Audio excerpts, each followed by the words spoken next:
Good morning, class 7th. I welcome you all to yet another session of the subject SST. In this class, we're going to start with a new chapter of your geography. That is the 5th chapter, which is the atmospheric pressure and winds.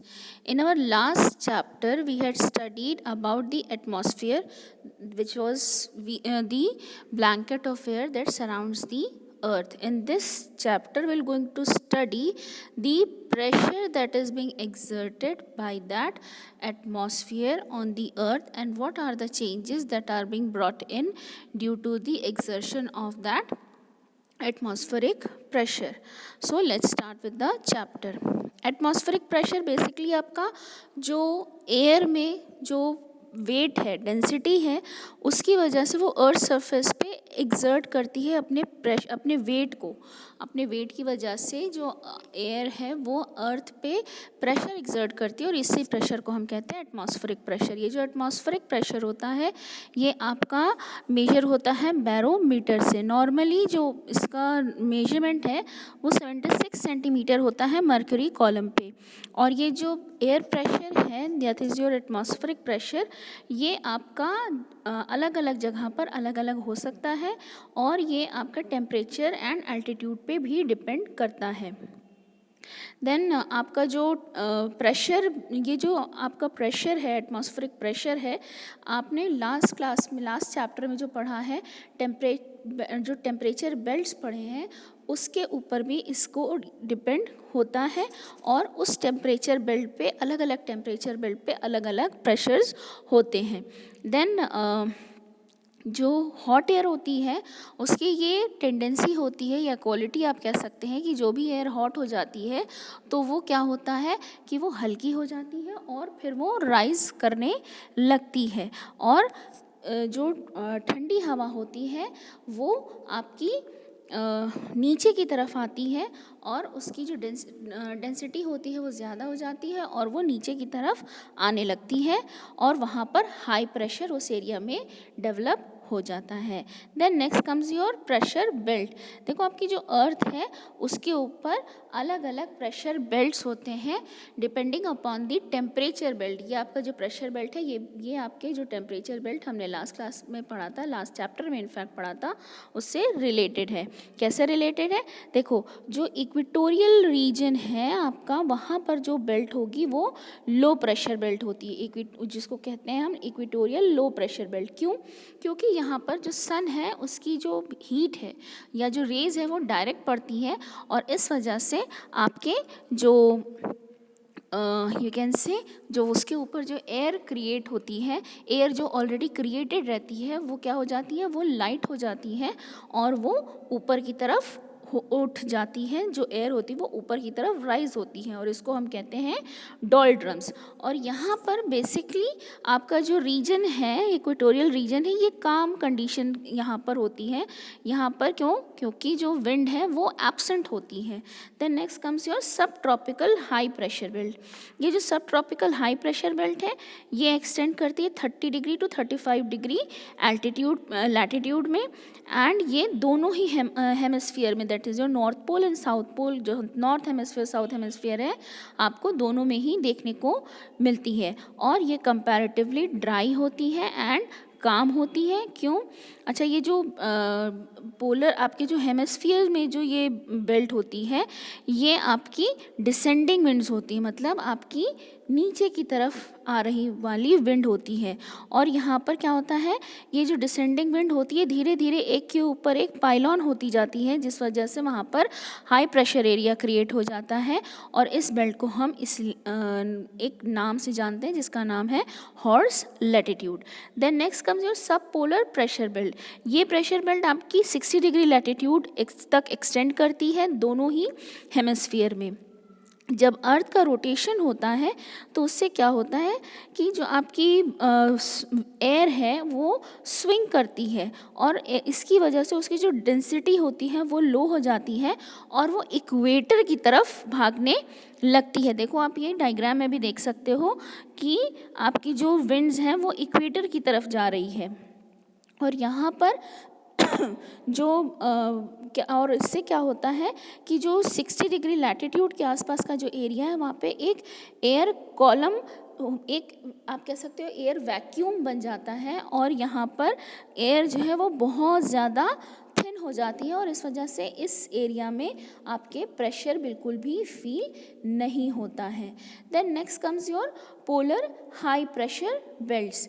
ये आपके दोनों poles के around मिलते हैं और यहाँ पर temperature बहुत लो रहता है, इस वजह से ऑफ कोर्स यहाँ की जो विंड है वो ठंडी होगी और ठंडी विंड हमेशा हाई डेंसिटी की होती है और हाई डेंसिटी होने की वजह से इसका प्रेशर भी हाई रहता है। और यहाँ पर इस क्योंकि ये पोल्स पर डेवलप्ड होता है तो इसको हम पोलर हाई प्रेशर बेल्ट कहते हैं। ये जो बेल्ट्स हैं ये परमानेंट नहीं होती है और ये आपके नॉर्थ एंड साउथ में मूव करती रहती है। क्यों?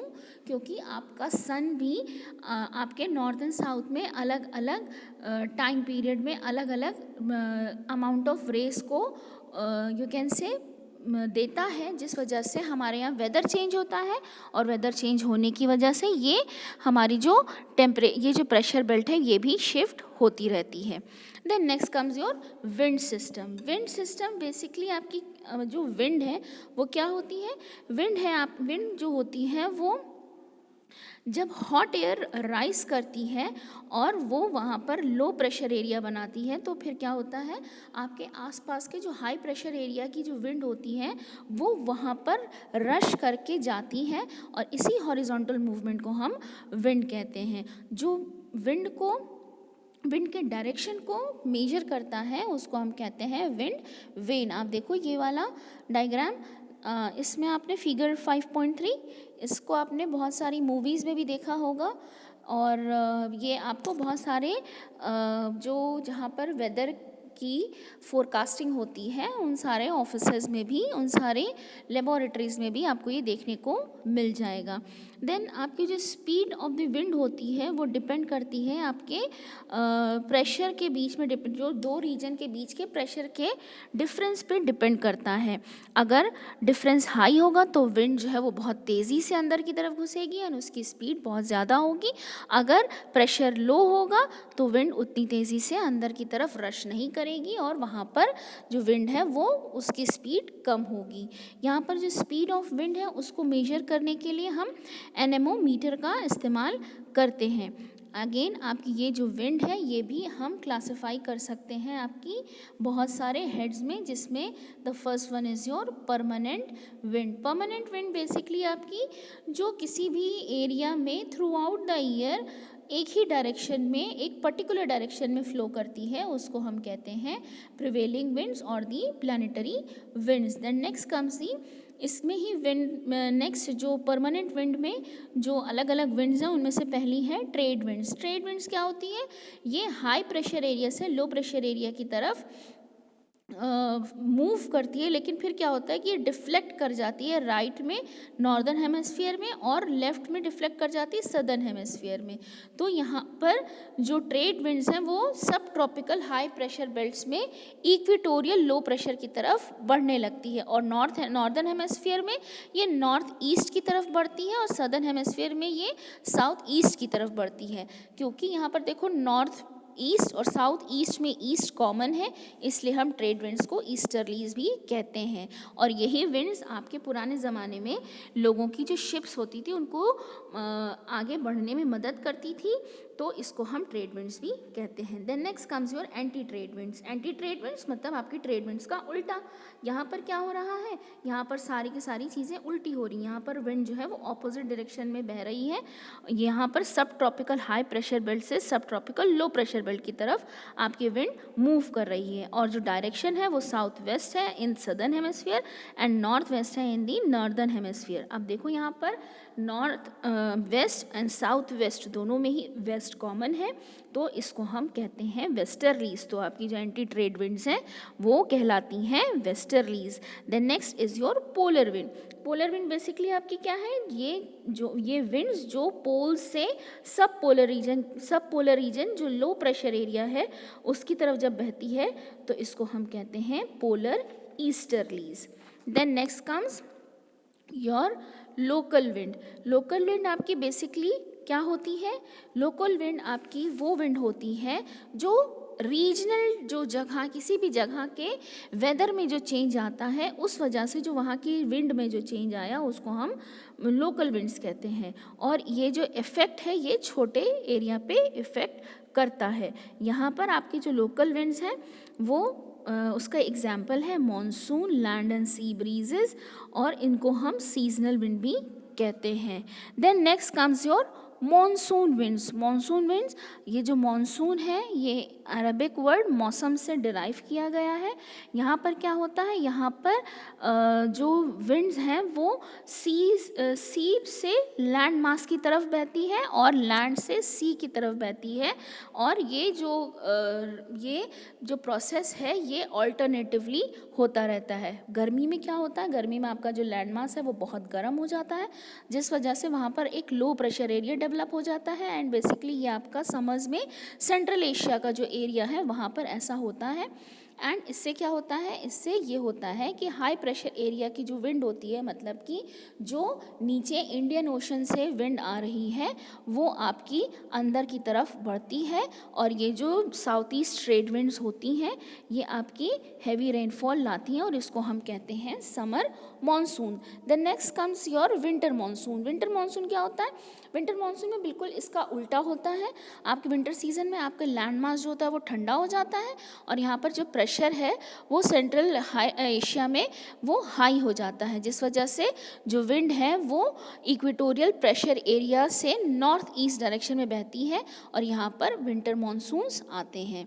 Then next comes your sea and land breezes. Sea and land breezes, देखो यहाँ पर क्या हो रहा है कि आपका जो लैंड है, सी है, वो बहुत ज़्यादा टाइम लेता है गर्म होने के लिए, और जो आपका लैंड है वो बहुत जल्दी गर्म हो जाता है।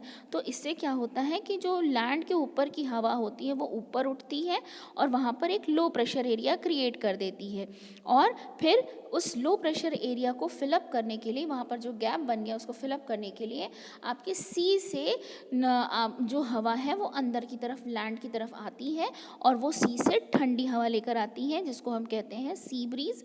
और ये पूरा जो सिस्टम है ये आपका दिन में आपको देखने को मिलता है। इस वजह से जो आपके जितने भी एरियाज़ हैं, जो कोस्टल एरियाज़ हैं, जैसे इंडिया में मुंबई है, चेन्नई है, ये सारी जगहों पर एक मॉडरेट टेम्परेचर रहता है। दिन में ना बहुत ज़्यादा गर्मी होती है और ना ही रात में बहुत ज़्यादा ठंड होती है। रात में क्या होता है, रात में आपका जो लैंड होता है वो कूल डाउन हो जाता है और यहाँ पर हाई प्रेशर एरिया बन जाता है। अब क्या होता है, लैंड से एयर जो है वो सी की तरफ जाती है, और सी इतनी जल्दी क्योंकि ठंडा नहीं हो पाता तो वहाँ पर लो प्रेशर एरिया बना रहता है। तो यहाँ पर क्या होता है कि लैंड से जो एयर है वो सी की तरफ जाती है, और इसको हम कहते हैं land breeze. Then next comes your local winds. Local winds क्या होती हैं, देखो लोकल विंड्स जो होती हैं वो स्पेसिफिक कैरेक्टरिस्टिक होता है, और ये एक किसी स्पेसिफिक रीजन में एक स्पेसिफिक टाइम पीरियड में फ्लो करती है। जैसे कि the first one is your लू। लू आपने सुना होगा, हमें गर्मी में इसका एक्सपीरियंस होता है। ये हॉट एंड ड्राई होती है, और ये प्लेन्स ऑफ नॉर्दर्न इंडिया में हमको गर्मी में एक्सपीरियंस होती है। Then next one is chinook. Chinook भी आपकी वार्म एंड ड्राई विंड होती है, जो eastern side of Rocky Mountains जो नॉर्थ अमेरिका में सिचुएटेड है उसमें फ्लो करता है, और ये जो चिनूक है इसको हम स्नो ईटर विंड भी कहते हैं। Then next comes your foehn. Foehn क्या है, फोहेन भी चिनूक की तरह ही है, जो सदर्न फ्लैंक्स ऑफ एल्प्स में विंटर में फ्लो करती है, और ये जो विंड है ये आपकी ग्रेप्स की राइपिंग में मदद करती है। Then next comes your cyclonic wind. Cyclonic wind क्या होता है, देखो ये जो विंड्स होती है ना, ये इरेगुलर विंड्स होती हैं जो बहुत शॉर्ट ड्यूरेशन ऑफ टाइम के लिए आती हैं, और ये क्या करती है, ये हाई प्रेशर सिस्टम क्रिएट कर देती हैं जिसको हम साइक्लोन कहते हैं, और दी एंटी साइक्लोन। साइक्लोन क्या है, साइक्लोन एक इंटेंस वॉर्टेक्स है, या आप कह सकते हो एक वर्ल्ड है, या आप कह सकते हो एक गोला है एटमॉस्फेयर का, जिसमें एयर सर्कुलेट करती रहती है in anti clockwise direction in northern hemisphere and clockwise direction in southern hemisphere. और यहाँ पर जो सेंटर ऑफ साइक्लोन जो होता है वो लो प्रेशर एरिया होता है, और इस वजह से जो आपकी बायोमेट्रिक ग्रेडियंट होती है वो लो प्रेशर एरिया दिखाती है। साइक्लोन में जो विंड होती है वो ब्लो करती है at the speed of 150 to 250 kilometre per hour. Then आपका जो इंडियन सब कॉन्टिनेंट है वो ऑफन इस तरह के साइक्लोन से हिट करता रहता है। क्यों? क्योंकि हमारे आसपास अरेबियन सी है, बे ऑफ बंगाल है, देन इंडियन ओशन है, तो इस वजह से हमारे जो कोस्टल एरियाज़ हैं वो इन साइक्लोन से अक्सर हमारे यहाँ ये साइक्लोन्स देखे जाते हैं। इंडिया में जो सबसे डेडलीस्ट साइक्लोन देखा गया है, it was called the super cyclone, जो कि उड़ीसा में 29 अक्टूबर 1919 में आया था, जिसकी स्पीड, जो विंड की स्पीड थी वो 300 किलोमीटर पर आवर थी, और इस दौरान 48 आवर्स तक लगातार बारिश होती रही थी। और इस आपके साइक्लोन से जो फार्मर्स थे वो सबसे ज़्यादा इफ़ेक्ट हुए थे, और उनका जब और उनके हाउसेस थे thatched would say, thatched would and mud से जो उनके हाउसेस बने थे वो सब ब्लोन अवे हो गए, वो सब उड़ गए। देन आपके जो फार्मर्स थे, बहुत सारे फार्मर्स और बहुत सारे फिशरमैन्स, वो भी इस साइक्लोन में मारे गए थे। To this we come to an end of this chapter. For the question and answer I will going to forward it in your respective WhatsApp group. So take care, have a great day ahead. Thank you so much.